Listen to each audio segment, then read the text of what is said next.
یہ گیپ کس طرح آ جاتا ہے، اس میں دو چیزیں اور بتاتا چلوں کہ عموماً ہوتا یہ ہے کہ جب اس میں جو غلاف یا اس کی جو جھلیاں ہوتی ہیں، ان جھلیوں کے اندر ورم اور سوزش کی وجہ سے آسٹرو آرتھرائٹس بھی ہو جاتا ہے، شیاٹیکا بھی ہو جاتا ہے، عرق النساء ہم جسے کہتے ہیں۔ شیاٹک ایک نروز ہوتی ہے، ایسی نرو ہوتی ہے کہ جو کہ اس جگہ پہ اس میں خون کی سپلائی رکتی ہے اور وہ کمر کے زیریں حصے سے ٹانگ کے نچلے حصے تک جاتی ہے، سیدھے ہاتھ میں یا الٹے ہاتھ میں عموماً جو درد ہو جاتا ہے جسے ہم لنگڑی کا درد بھی کہتے ہیں، تو یہ بھی انہی مہروں کے قریب ہوتی ہے۔ عموماً ان مہروں کے قریب کوئی رسولی ہو جاتی ہے، اس کے اوپر کوئی ایسے گلینڈ بن جاتے ہیں۔ سب سے پہلی اور بنیادی چیز کمر کے مہرے میں جو گیپ آ جاتا ہے، اس کو کس انداز سے پورا کیا جائے، اس کی وجوہات کیا ہوتی ہیں۔ تو پہلے تو ہم وجوہات کو رکھتے ہیں کہ گیپ آنے کے جو معاملات ہیں وہ اس طرح شروع ہوتے ہیں کہ سب سے پہلے آپ کی ہائٹ اس پہ بڑی ڈیپینڈ کرتی ہے۔ بعض لوگ اس ماحول میں، اس معاشرے میں جو رہ رہے ہیں، وہاں پر 3.5 فٹ یا 2.5 فٹ کی جو کرسیاں ہوتی ہیں، وہ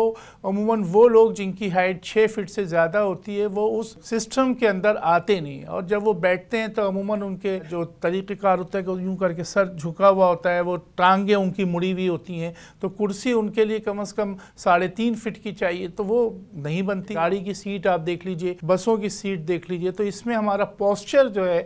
بنیادی طور پہ وہ جو ہے ڈسٹرب ہو جاتا ہے۔ اور اس میں دوسری اہم وجہ ہمارا فٹ مینجمنٹ بھی ہوتا ہے کہ عموماً قدرتی طور پہ بہت سے لوگوں کے پاؤں جو ہے وہ فلیٹ ہوتے ہیں نیچے سے۔ اب وہ جو شوز پہنتے ہیں، وہ ظاہری بات ہے شوز جو ہے وہ فلیٹ ہی ہوتے ہیں، تو اس کا اثر جو ہے وہ بھی کمر کے زیریں حصے کے اندر آتا ہے۔ کمر کے درد کی وجوہات ڈاکٹرز کی سمجھ میں نہیں آتی تو پھر وہ فٹ مینجمنٹ کی طرف بھیجتے ہیں۔ اسی طریقے سے وہ خواتین جو کہ اونچی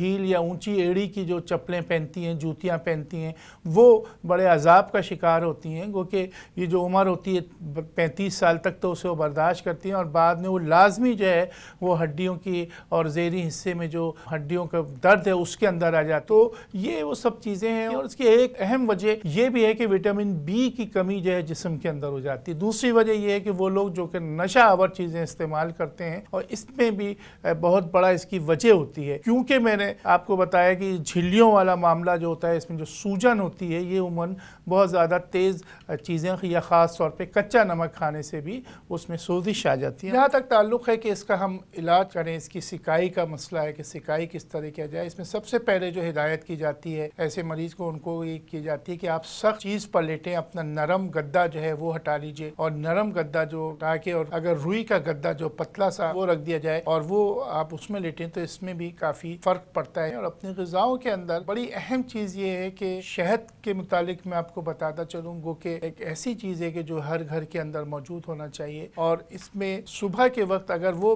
پیشنٹ کے جن کے عموماً زیادہ درد رہتا ہے تو وہ یہ کریں کہ جو بکرے کے گوشت کی پٹ ہوتی ہے اس کا آپ سوپ بنائیں، اور اس سوپ کو اس انداز سے لیں کہ اس کا سوپ رات کو ہی تیار کر لیں۔ جو بھی پیشنٹ ہے یا وہ آدمی جو پیشنٹ نہیں بننے چاہتے، ان کو چاہیے کہ صبح ناشتے میں آپ پٹ کا سوپ بنائیں اور اس کے اندر 2 چمچے شہد سوپ کے اندر ملا کے پئیں، تو اس کا ٹیسٹ بھی جو ہے وہ چینج ہو جائے گا اور اس کا مزہ بھی چینج ہو جائے گا۔ عموماً جسم کے اندر جو حلاوتیں ہوتی ہیں، جسم کے اندر جو ورم ہو جاتے ہیں، اس کے لیے کئی ایسی چیزیں ہیں کہ جو آپ اگر استعمال کریں، جس میں